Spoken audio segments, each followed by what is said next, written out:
Everybody asking how we doing, say we good. Don't need no one to tell me how to live just like they would. It ain't their business, but they in it, I don't know why. Revolved around my life after I found another.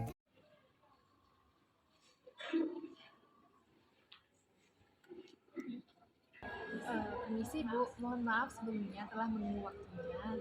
Iya, tidak apa-apa. Dengan siapa ya? Sebelumnya saya mahasiswa baru dari Universitas Negeri Padang Bu, ingin mengkonsultasikan dan menanyakan suatu hal yang terjadi dari teman saya. Sebelumnya permasalahannya apa ya dari teman Anda? Jadi teman saya itu akhir-akhir ini tuh dia sering melamun Bu, susah mengontrol emosi, dan juga orangnya tuh kalau disuruh bercerita dia tidak mau karena memang orangnya tuh bersifat tertutup untuk bercerita kepada orang lain maupun teman dekatnya saja dia tidak mau. Dan terakhir kali saya tidak sengaja melihat ada bekas sayatan di tangannya. Itu termasuk apa ya Bu? Oh, berarti dia termasuk orang yang tertutup, jadi dia tidak pernah bercerita sehingga dia melukai diri sendiri. Iya begitu Bu. Kalau melukai diri sendiri itu termasuk di mana serakam ini merupakan tindakan yang dilakukan seseorang untuk menyakiti tubuhnya sendiri tanpa bunuh diri. Itu faktornya sama resiko yang terjadi dari self harm itu apa ya Bu? Oh, itu bisa dipicu oleh beberapa faktor termasuk dari trauma masa kecil, tekanan dari lingkungan sosial, maupun dari masalah keluarga atau perasaan dari orang tersebut tidak dihargai. Nah, individu yang mengalami bullying, kekerasan fisik ataupun seksual yang hidup dalam lingkungan yang penuh stres lebih rentan untuk melakukan self harm tersebut. Selain itu, tekanan akademis ataupun pekerjaan serta kesulitan dalam hubungan interpersonal juga dapat menjadi pemicu self harm tersebut. Untuk faktor resiko lainnya itu termasuk adanya riwayat gangguan mental dalam keluarga, penyalahgunaan zat, dan kurangnya keterampilan mengolah emosi. Jadi dampak dari perilaku self harm itu kalau boleh tahu apa ya Bu?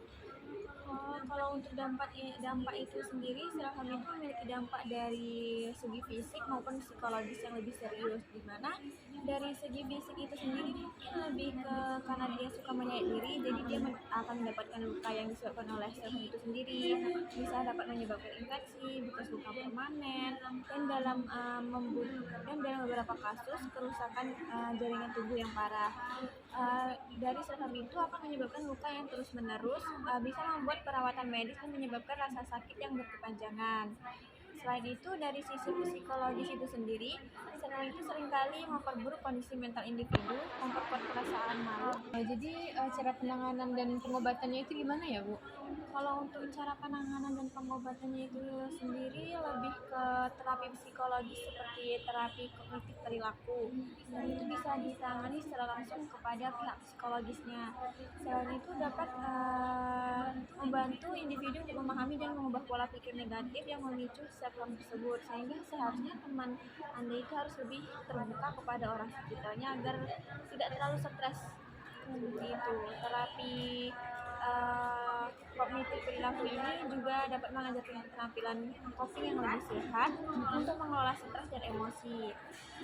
Selain itu, terapi kelompok juga dapat memberikan dukungan sosial, sehingga Anda ini harus sering mengajak teman Anda untuk konsultasi atau dengan kalian belajar bersama supaya dia bisa mengungkapkan perasaan dia secara langsung. Nah selain itu untuk cara mencegahnya saya sebagai teman itu harus bagaimana ya Bu? Kalau untuk pencegahan self harm itu sendiri mungkin lebih ke melibatkan upaya untuk meningkatkan kesehatan mental dan keterampilan mengolah stres.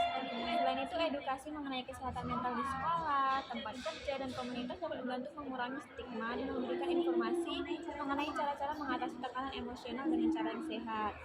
Selain itu, lingkungan yang mendukung dan terbuka untuk mendiskusikan masalah emosional tanpa stigma dapat membantu individu tersebut untuk merasa lebih aman dan mencari bantuan. Selain itu, lingkungan sosial yang ada di sekitar individu tersebut juga penting perannya, karena lingkungan sosial dalam masyarakat itu sendiri atau dari lingkungan itu sendiri merupakan kunci dalam proses pemulihan dari self harm tersebut. keluarga, teman, maupun komunitas memainkan peran yang sangat besar dan dapat memberikan dukungan emosional yang praktis sehingga teman Anda itu dapat mengungkapkan apa yang mereka rasakan, merasa lebih mengontrol emosinya, merasa lebih dihargai, merasa senang jika bersama dengan orang-orang di sekitarnya. Berhubung saya kurang tahu solusi saya sebagai teman agar beliau bisa terbuka untuk saya, bisa menceritakan apa yang beliau rasakan, itu caranya bagaimana ya? Kalau itu sendiri mungkin Anda lebih menanyakan secara langsung kepada dia mengapa dia sering menyayat tubuhnya. Kita perlu mengidentifikasi dulu pemicu dari dia melakukan itu apa. Mungkin karena kurang, yang tadi udah disebutkan, dia kurang perhatian orang tua, kurang terlalu tertutup, sering stres dan lain sebagainya. Jadi Anda itu harus tanya secara lebih lanjut kepada teman Anda mengapa dia melakukan itu. Selanjutnya kita dapat menggunakan teknik pengalihan. Kita dapat mengajak mereka untuk mengalihkan perhatian dengan melakukan aktivitas yang positif, mengajak olahraga, membaca buku dan lain sebagainya. Mungkin selain itu kita juga dapat melakukan aktivitas fisik seperti dengan berjalan-jalan, berolahraga, berlari dan dapat mengurangi ketegangan emosional. Selain itu, kita juga dapat melakukan kegiatan secara kreatif, mungkin merajut, membuat keterampilan yang lainnya dengan menulis, mendengarkan musik dan lain sebagainya.